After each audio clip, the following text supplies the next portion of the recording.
সম্মানীয় ইলেক্ট্ৰনিক আৰু প্ৰিণ্টিং মিডিয়াৰ সাংবাদিক বন্ধুসকল,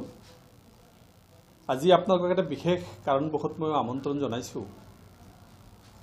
আপোনালোকে সবে জানে ইয়াৰ আগতো মই এমপ্লয়মেণ্ট সম্পৰ্কে যেটা স্পেশাল টেট পৰীক্ষা হৈছিল আমাৰ তাত চেণ্টাৰৰ কথা আমি মানে ডিমাণ্ড দিছিলোঁ মুখ্যমন্ত্ৰীলৈকে সেৱালৈকে বা কনসাৰ্ন ডিপাৰ্টমেণ্টলৈকে আমি দিছিলোঁ, কিন্তু আমি ইয়াতে কোনো ধৰণৰ চেণ্টাৰ পোৱা নাছিলোঁ। আমি একেবাৰে প্ৰান্তীয় অঞ্চলৰ মানুহ, আমি কোনো ধৰণৰ সুবিধা নাপাওঁ। এইবাৰ থাৰ্ড গ্ৰেড মুখ্যমন্ত্ৰীয়ে বাৰ বাৰ 1 লাখ নিযুক্তিৰ কথা কৈ আহিছে যোৱা 3 বছৰৰ পৰা, আৰু সেই 1 লাখ নিযুক্তিৰ কাৰণে এডিআৰ আণ্ডাৰত আপোনালোকে সবে জানে থাৰ্ড গ্ৰেড এণ্ড ফৰ্থ গ্ৰেডৰ কাৰণে 15 ছেপ্টেম্বৰ আৰু 29 ছেপ্টেম্বৰ ডেট নিৰ্ধাৰণ কৰা হৈছে third grade and fourth grade. আৰু আমি লক্ষ্য কৰিছোঁ যে আমাৰ জিলাৰ পৰা 6419 গৰাকী পৰীক্ষাৰ্থী পৰীক্ষা দিবৰ কাৰণে মনস্থ কৰিছে। চাকৰি কিমান পাব আমি নাজানো, কিন্তু আমাৰ ইয়াত পৰীক্ষা দিবৰ কাৰণে প্ৰিপাৰেশ্যন চলাইছে, ফৰ্ম ফিল আপ কৰিছে আৰু তেখেতসকল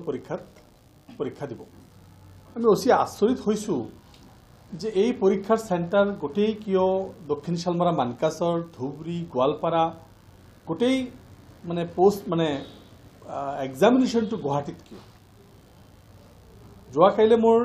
জিলা প্ৰশাসনৰ এটা ভইচ মেছেজ বা তেখেতৰ এটা সাৰ্কুলাৰ মই পাইছোঁ, আৰু সেইটো দেখিছোঁ। তেখেতসকলে কৈছে যে আমাৰ যেহেতু 6419 গৰাকী পৰীক্ষাৰ্থী, এই গোটেইখিনি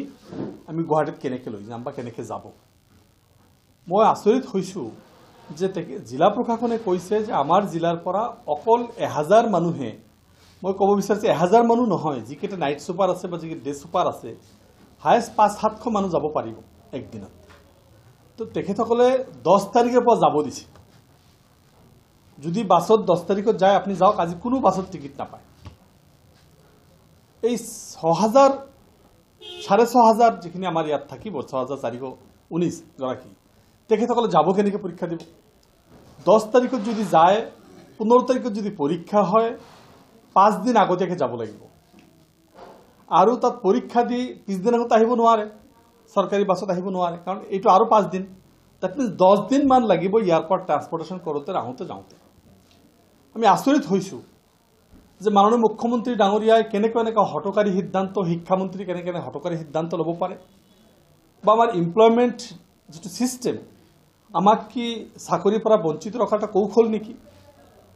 ইয়াত আপোনালোকে জানে অসমৰ সবতকৈ দৰিদ্ৰ মানুহ আমাৰ জিলাত। এই মানুহখিনি কেনেকৈ গুৱাহাটীত যাব? এটা প্ৰাইভেট গাড়ী ল'বলৈ গ'লে 7,000 টকা ভাড়া লয়, আৰু 7,000 2জন বা 3জন গ'লে, ছোৱালীবিলাক গ'লে এজন ল'ৰা লগত এজন বয়সীয়া গাৰ্জেন লগত যাব লাগিব। এক্সপেন্সটো কিহত আহিব? অন এভাৰেজ যদি আমি হিচাপ কৰোঁ যে গাড়ী এটা লৈ গ'ল বা 5 দিন আগত যদি বাছত গ'ল, 5 দিন পিছত যদি আকৌ 4 দিন পিছত যদি আহিল, লগত এজন গাৰ্জিয়ান লগত লৈ যদি যায়, আৰু এই পৰীক্ষা দি আহোঁতে যদি 10 দিন সময় লাগি যায়, তেতিয়াহ'লে বা 11 দিন সময় লাগি যায় ডিষ্ট্ৰিক্ট এডমিনিষ্ট্ৰেশ্যনৰ কোৱা মতে, তেতিয়াহ'লে কিন্তু আমাৰ পাৰ এক্সামী 10,000কে এভাৰেজ খৰচ আহিব। 10,000 into 6,000 হিচাপ কৰক কিমান টকা হয়। দ্যাট মিনছ এই পৰীক্ষাৰ নামত আমাৰ ডিষ্ট্ৰিক্টৰ পৰা এৰাউণ্ড 20 crores পইচা বেকাৰ যুৱক যুৱতীসকলৰ পৰা চৰকাৰৰ আমাৰ যিটো ছিষ্টেম ট্ৰেজাৰীত সোমাব, বা আমাৰ ইয়াৰ পৰা খৰচ হ'ব, ট্ৰেজাৰীত যিটো সমস্যা সোমাব। কিন্তু আমাৰ ইয়াত চাকৰি কেইজন পাব? বাৰ বাৰ আমি কৈ আহিছিলোঁ যে third grade and fourth grade চকীদাৰ চাকৰি এটা কৰিবৰ কাৰণে ডিষ্ট্ৰিক্টত আমাৰ যোগ্যতা নাই নেকি? ডিষ্ট্ৰিক্টৰ মানুহখিনি ইয়াত থাৰ্ড গ্ৰেড চকীদাৰ পিয়নৰ চাকৰি কৰিবৰ কাৰণে মানুহ নাই নেকি? চাৰ্কিট হাউচত সিদিনাখন দেখিছোঁ ল'ৰা আছিল, সিদিনাখন সুধিলে ল'ৰাটো ক'ত, মানে চাকৰি এৰি গুচি গৈছে। কিয়? হোৱাই? কিয় চাকৰি এৰি গুচি গৈছে? দ্যাট মিনছ তেখেতে যি 15-16 হাজাৰ টকা বেতন পায়, সেই বেতনৰ চাকৰিটো যদি ধেমাজিৰ পৰা আহি মানকাচৰত কৰিব লাগে, অহা যোৱা মাহত এবাৰ ঘৰত অহা যোৱা কৰিলে যিটো খৰচ হ'ব, আৰু ইয়াত ঘৰ ভাড়াকৈ থাকি যিটো খৰচ হ'ব, তাৰ পইচা 1 টকাও নিটিকে। তো আল্টিমেটলি চাকৰি এৰি দিছে। আপোনালোকে সবে জানে আমাৰ টেট শিক্ষক এজন প্ৰণৱজ্যোতি মিলি, তেখেতে আমাৰ জিলাৰ পৰা এজন টেট শিক্ষক ধেমাজিৰ পৰা মিলি এজন ল'ৰা আহি ইয়াত চাকৰি কৰিবলৈ যাওঁতে তেখেতে আল্টিমেটলি খানাপাৰাত ছুইচাইড কৰি হেং কৰিব লগা হৈছে, ফাঁচিলৈ ওলমি আছে। লেটাৰ লিখি থৈ গৈছে যে আমি ইয়াত চাকৰি কৰিব নোৱাৰোঁ। তো চৰকাৰে ইয়াত টেট শিক্ষক ABCD পঢ়াব, অ আ পঢ়াবৰ কাৰণেও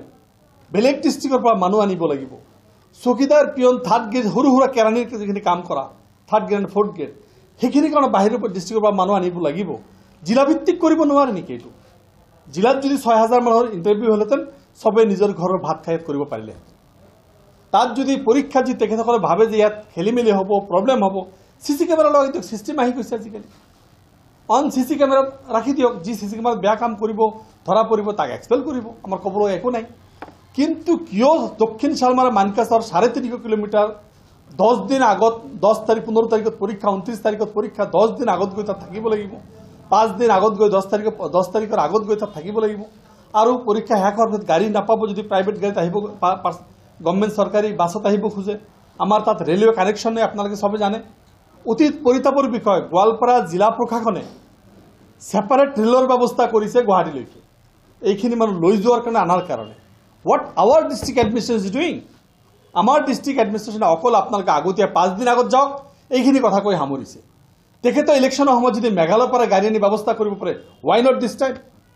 এই মানুহবিলাকে মেঘালয়ৰ পৰা যদি 100মান গাড়ী আনি দিলেহেঁতেন 200মান গাড়ী আনি দিলেহেঁতেন দুদিনৰ কাৰণে ৰিকুইজিশ্যন কৰি আনি দিলেহেঁতেন এই ল'ৰাবিলাক একদিনে গৈ পৰীক্ষা দি ঘূৰি আহিব পাৰিলে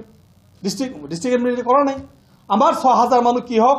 মাননীয় মুখ্যমন্ত্ৰী ডাঙৰীয়াই মানে ইচ্ছাকৃতভাৱে মাননীয় শিক্ষামন্ত্ৰী ডাঙৰীয়াই ইচ্ছাকৃতভাৱে আমাৰ এমপ্লয়মেণ্ট ছিষ্টেমটো ইচ্ছাকৃতভাৱে অসম চৰকাৰে আমাক দক্ষিণ শালমাৰা মানকাছৰ বাকী মানুহক যাতে চাকৰি নাপায় যাতে ইণ্টাৰভিউ দিব নোৱাৰে যাতে কলেজ বিচাৰি নাপায় দুখীয়া যি BPL ফেমিলিবিলাকে যিবিলাক চাকৰি কৰিব আজি মেট্ৰিক হায়াৰ ছেকেণ্ডেৰী পাছ কৰা ল'ৰা ছোৱালীবিলাকে কেনেকৈ যাব কেনেকৈ আহিব ক'ত থাকিব ইমান হোটেল একামোডেশ্যন আছেনে গুৱাহাটীত ৰাতি ক'ত থাকিব তেখেতসকলে গোটেই অসমৰ পৰা আজি ধুবুৰীৰ পৰা গোৱালপাৰাৰ পৰা দক্ষিণ শালমাৰাৰ পৰা গোটেইখিনি যদি আজি পিক আপ কৰি গুৱাহাটীত লৈ যায় হোৱেৰ ইজ দ্য হোটেল কোনটো হোটেল আছে গুৱাহাটীৰ মানুহৰ ব্যৱসায় উন্নত কৰিবৰ কাৰণে আমাৰ ছিষ্টেম কৰা হৈছে নেকি মানে মুখ্যমন্ত্ৰী ডাঙৰীয়া আপুনি জানে আপুনি এই দক্ষিণ শালমাৰা মানকাছৰ ৰাইজৰ প্ৰতি যি মাহীয়েকৰ দৃষ্টিত চাইছে যি অৱস্থা আপোনালোকে সৃষ্টি কৰিছে দক্ষিণ শালমাৰাৰ বেকাৰ BPL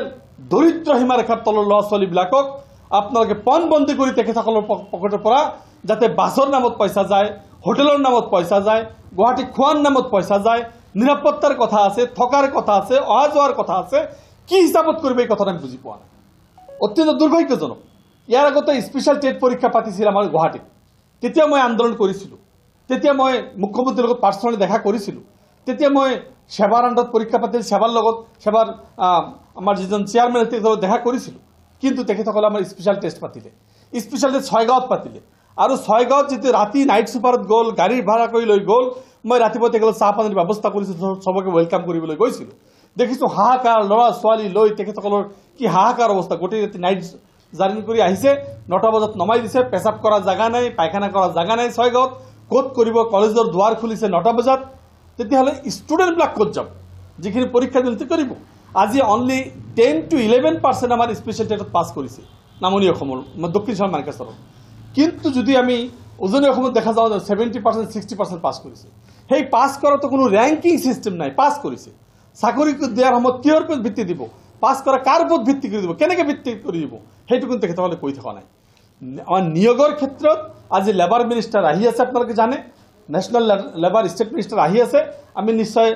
এমপ্লয়মেণ্ট মিনিষ্টাৰ আহি আছে তেখেতৰ কথা পাতিম যে এইটো কি কৰিব পৰা যায় মাননীয় মুখ্যমন্ত্ৰী ডাঙৰীয়াক মই আপোনালোকৰ জৰিয়তে অনুৰোধ কৰিব বিচাৰিছোঁ মুখ্যমন্ত্ৰী ডাঙৰীয়া আমাক ইমান বেয়া নাপাব আমি অসমৰ ৰাইজ যদি আমি অসমৰ ৰাইজ নহয় আমি যদি ভাৰতীয় ভোটান আমি গুলি কৰি মাৰি পেলাই দিওঁ আমাৰ কোনো কথা নাথাকিব ইমান অত্যাচাৰ বৰদাস্ত কৰা উচিত নহয় ইমান আপোনাৰ যিবিলাক কথা মুখেদি যেনেকৈ বিষ ওলায় এইবিলাকৰ জৰিয়তে আমাৰ মানুহ হাহাকাৰ সৃষ্টি হৈ গৈছে আপুনি যি ধৰণে কাম ষ্টাৰ্ট কৰিব বিচাৰিছে এতিয়া আমাক পেটত মাৰাৰ ব্যৱস্থা কৰিছে আমাৰ ইয়াৰ চকীদাৰটো পানী লৈ যোৱা মানুহটো ফাইলটো দাঙি লৈ যোৱা মানুহটো আমাৰ DC অফিচ ঝাৰু দিয়া মানুহটো আমাৰ চাৰ্কিট অফিচ ঝাৰু দিয়া মানুহটো আমাৰ স্কুলৰ পিয়ন চকীদাৰ কৰা মানুহটো সেইবিলাক কিন্তু আজি বাহিৰা অঞ্চলৰ পৰা ইয়াত কৰিছে আমি তেখেতসকলক ৱেলকাম কৰিছোঁ বহুত শিক্ষকে কৈছে ছাৰ আমি ক'ত থাকোঁ আমি কোনখন ঘৰত থাকিম আমি যিখিনি পইচা পাওঁ 10,000 টকা 8,000 টকা 12,000 টকা ঘৰ ভাড়া দি আমাৰ কি পোষাব আপোনালোকে এটা হোষ্টেল বনাই দিয়ক মানে বিভিন্ন ধৰণৰ তেখেতসকলৰ যিটো কাতৰ অনুৰোধ কিন্তু যদি এইটো